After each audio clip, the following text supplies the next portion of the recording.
বাড়ির কাছে আর শ্রীনগর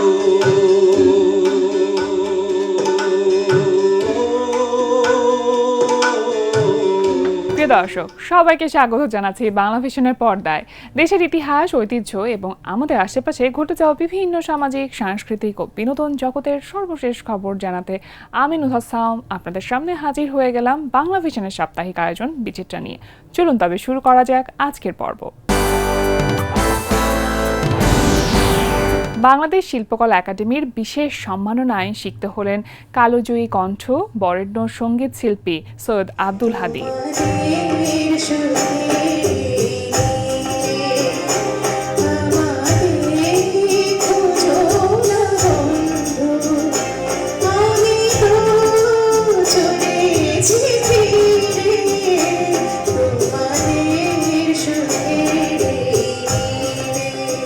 বাংলা গানের অবিসংবাদিত সম্রাট, যার কণ্ঠস্বর কয়েক প্রজন্মের কাছে একটি আবেগের নাম, তিনি হলেন বরেণ্য সঙ্গীতশিল্পী সৈয়দ আব্দুল হাদী।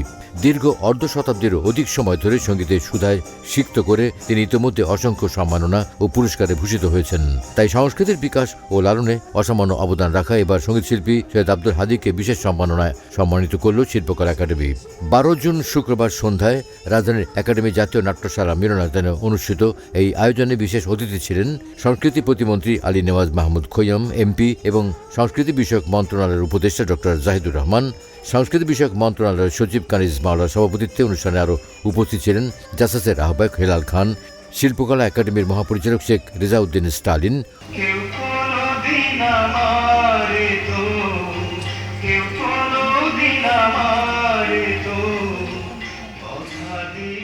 অতিথিদের আলোচনার আগে সৈয়দ আব্দুল হাদীর বর্ণাঢ্য জীবন ও কর্মের উপর নির্মিত একটি প্রামাণ্যচিত্র প্রদর্শন করা হয়।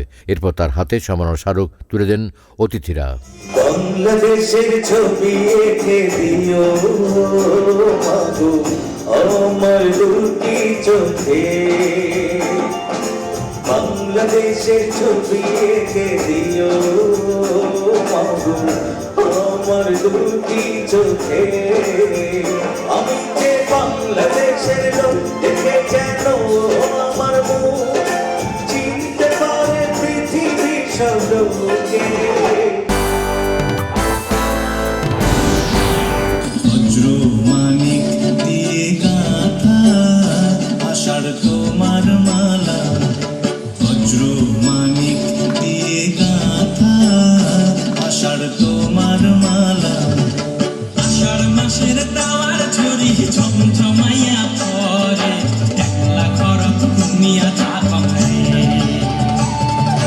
গানের সুর, নৃত্য আর কবিতার আবহে আসরের প্রথম সকালে রাজধানীতে বর্ষা উৎসব উদযাপন করেছে বাংলাদেশ উদীচী শিল্পী গোষ্ঠী।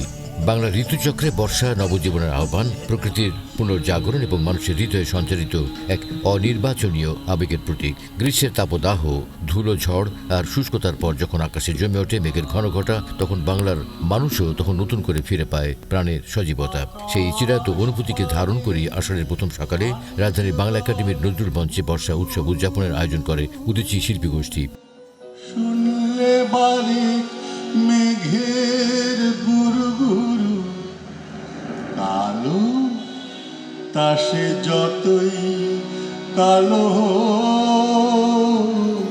দেখেছি তা কালো হরিণ চোখ, কৃষ্ণ কোলে আমি তারে বলি। গান, কবিতা, নৃত্য ও আলোচনায় সাজানো উৎসবটি হয়ে ওঠে প্রকৃতি, সংস্কৃতি এবং মানবিক সমাজে বিনির্মাণের এক সম্মিলিত প্রত্যয়।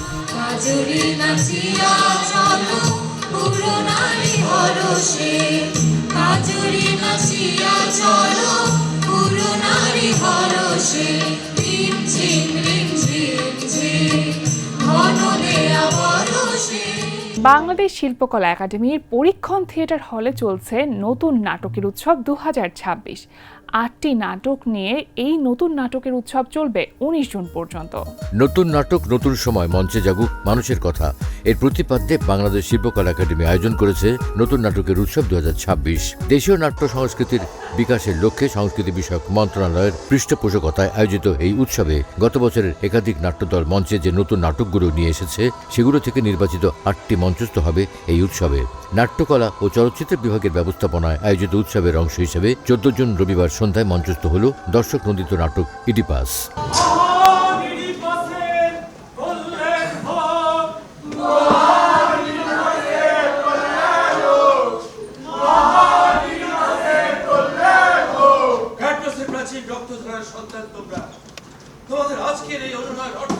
মানব নিয়তি, ভাগ্য ও আত্মচেতনার গভীর অনুসন্ধানকে কেন্দ্র করে নির্মিত হয়েছে এটি।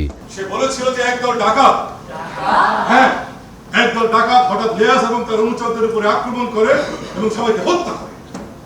ডাকাতদের এতটা সাহস হতে পারে কি? নিশ্চয়ই কারণ প্রয়োজন আছে। অনেকে তাই মনে হয়েছে। গ্রিক নাট্যকার সফোক্লিসের অমর সৃষ্টি ইডিপাস রেক্স অবলম্বনে ইডিপাস নাটকটির বাংলা অনুবাদ করেছেন সৈয়দ আলী আহসান এবং এর নির্দেশনা দিয়েছেন হাবিব মাসুদ। দেবতাদের জন্য এবং এই দেশের মানুষের জন্য আমি তোমাদের সহায়ক বন্ধু হিসাবে কাজ করব। এই কলঙ্ক হত্যার প্রতিশোধ আমি নেব, আমার নিজের জন্য এই প্রতিশোধ আমি নেব।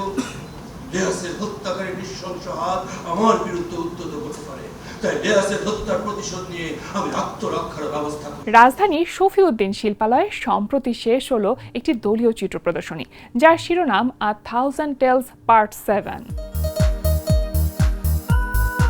আ থাউজেন্ড টেলস পার্ট 7 প্রজন্মের 23 জন নবীন শিল্পীর অংশগ্রহণে একটি দলীয় প্রদর্শনীর আয়োজন করা হয়। জল রং, অ্যাক্রিলিক, তেল রং, চারকোল সহ বিভিন্ন মাধ্যমে আঁকা নান্দনিক ছবি শোভা পাচ্ছে গ্যালারির সাদা ওয়ালে। শফিউদ্দিন শিল্পালয় গ্যালারিতে প্রদর্শিত ছবির দিকে তাকালে বোঝা যায় তরুণ শিল্পীদের অনন্য বাসনা ফুটে উঠেছে তাদের ক্যানভাসে।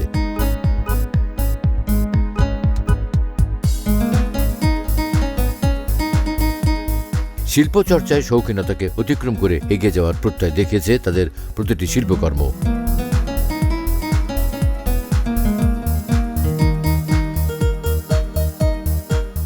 আ থাউজেন্ড টেলস পার্ট 7 শীর্ষক এই প্রদর্শনীতে অংশগ্রহণকারী নবীন শিল্পীদের রয়েছে আদ্রিতা, আরিয়া, ইর্তিজা, মান্তাকা, তাহিয়াত, টুপুর সহ অনেকেই। এই এক্সিবিশনের সৌন্দর্যটাই হচ্ছে যে এটার কোনো থিম নেই।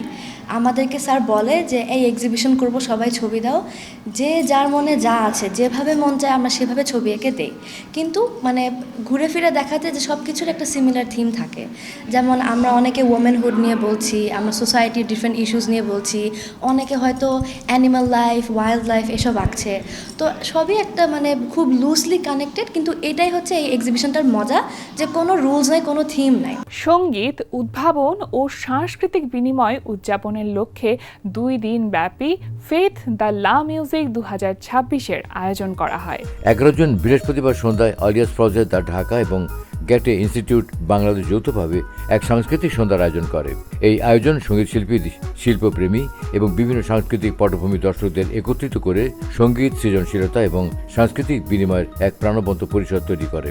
অনুষ্ঠানের অন্যতম আকর্ষণ ছিল বাংলাদেশের সঙ্গীতশিল্পী মোহাম্মদ জাকির হোসেনের সঙ্গে তার ফোক ফিউশন পরিবেশনা, যেখানে জাকির হোসেন ঐতিহ্যবাহী লোকবাদ্য একতারা বাজান এবং এর প্রধান আকর্ষণ ছিলেন খ্যাতিমান ফরাসি ম্যাজিশিয়ান, পারকাশন বাদক ও সুরকার সুভাষ ধনুচন্দ্র এর পরিবেশনা।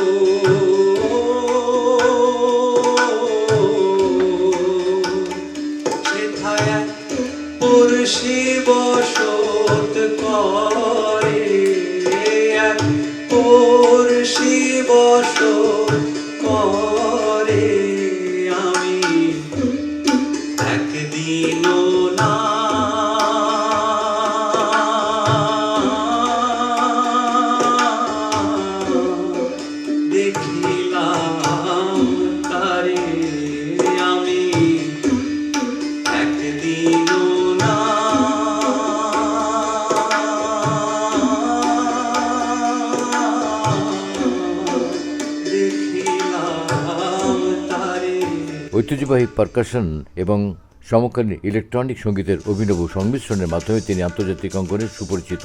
দুই শিল্পী একসঙ্গে বাংলার লোকসঙ্গীতের আবহ ও তবলার প্রাণবন্ত ছন্দকে মিলিয়ে এক অনন্য সঙ্গীত সংলাপ সৃষ্টি করেন, যা একই সঙ্গে সাংস্কৃতিক ঐতিহ্য এবং সৃজনশীল উদ্ভাবনকে উদযাপন করে। চল করিলে ভাবা তাড়াবে চঞ্চল মন আমার শোনে না কথা, চঞ্চল মন আমার শোনে না কথা,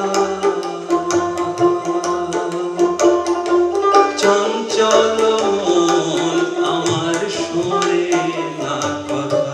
শিল্পগুরু শফিউদ্দিন আহমেদের জন্মবার্ষিকী উপলক্ষে শিশু কিশোর উৎসবের আয়োজন করা হয়।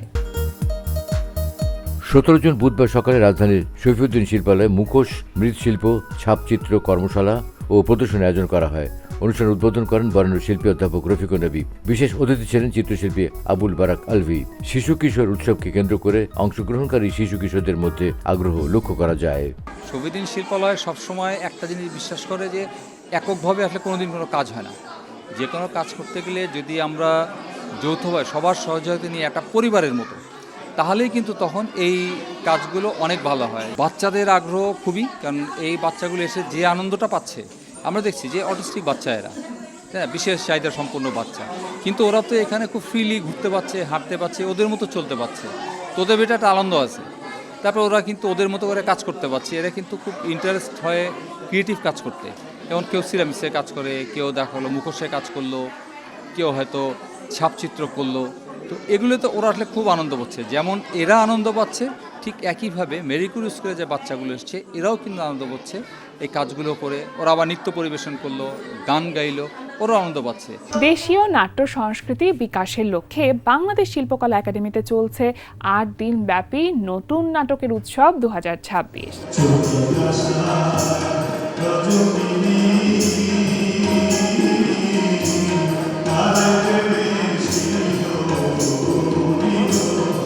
নতুন নাটকের উৎসবের অংশ হিসেবে বাংলাদেশ শিল্পকলা একাডেমি জাতীয় নাট্যশালার এক্সপেরিমেন্টাল থিয়েটার হলে প্রতিদিন মঞ্চায়িত হচ্ছে নাটক। এর পাশাপাশি উৎসব উপলক্ষে প্রতিদিন সন্ধ্যায় হলের লবিতে পরিবেশিত হয় বাংলা নাটকের গান। ঢাকা ও ঢাকার বাইরে থেকে আগত 8টি গানের দল অংশ নিয়ে পরিবেশন করে তাদের জনপ্রিয় গান। 15 জুন সন্ধ্যায় গান শেষে মঞ্চস্থ হয় নাট্যদল হান্ট থিয়েটার থ্রিলার ধর্মী নাটক ক্যাফে দ্য ভল্টে।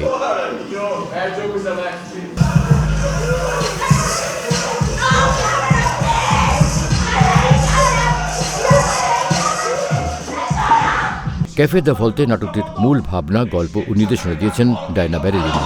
চিত্রনাট্য আবিদ হাসান ও সংলাপ যোজনা তানভীর চৌধুরী।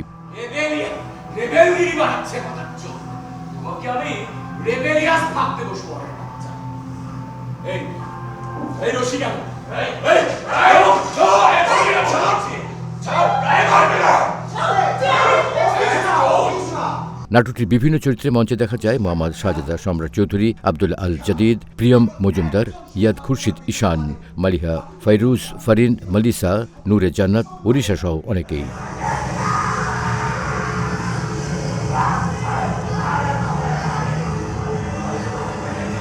গ্যালারি কায়ার 22তম প্রতিষ্ঠাবার্ষিকী উপলক্ষে আধুনিক ও সমকালীন শিল্পের এক বিশেষ প্রদর্শনীর আয়োজন করা হয়।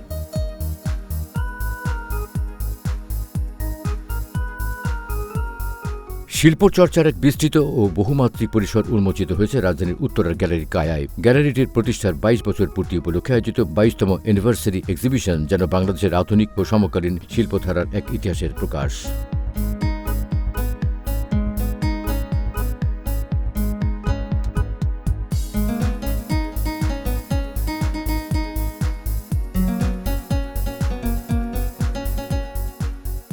সম্প্রতি প্রদর্শনীর উদ্বোধন করেন বাংলাদেশে নিযুক্ত মার্কিন রাষ্ট্রদূত ব্রেন্ট টি ক্রিস্টেনসেন। অনুষ্ঠানে বিশেষ অতিথি ছিলেন বিশিষ্ট শিল্পী শহীদ কবির এবং ব্যারিস্টার নিহাদ কবির। এই প্রদর্শনীর সবচেয়ে উল্লেখযোগ্য দিক হল এর বিস্তৃত শিল্পী সমাবেশ। এখানে একসঙ্গে স্থান পেয়েছেন বাংলাদেশের শিল্পকলার কয়েক প্রজন্মের প্রতিনিধিরা। আব্দুস সাত্তার তৌফিক থেকে শাহাবুদ্দিন আহমেদ, ফরিদা জামান থেকে হাশেম খান, রফিকুন নবী থেকে হামিদুজ্জামান খান। পাশাপাশি দক্ষিণ এশীয় শিল্পীদের কাজ প্রদর্শনীতে যুক্ত করেছে এক আন্তর্জাতিক মাত্রা। সবার জন্য উন্মুক্ত বিশেষ এই প্রদর্শনী চলবে 26 জুন পর্যন্ত। 22 বছরের যাত্রার মধ্যে অনেক আনন্দের ঘটনা আছে, বহু কিছু আছে। পুরো জার্নিটাতে তো সব কোনো কিছুই তো খুব স্মুথ হয় না, এটা স্বাভাবিক। এটা আমি কেন, কেউ পছন্দ করে না যে সবাই চাই আমরা যে সব স্মুথ হবে, কিন্তু অনেক চড়াই উতরাই থাকে। তো সব কিছু শেষ করে যদি বলি তাহলে বলবো যে এর মধ্যে যে পজিটিভ স্পিরিটটা সেটাই শেষ পর্যন্ত আমরা এখনও পর্যন্ত ধরে রাখতে পেরেছি।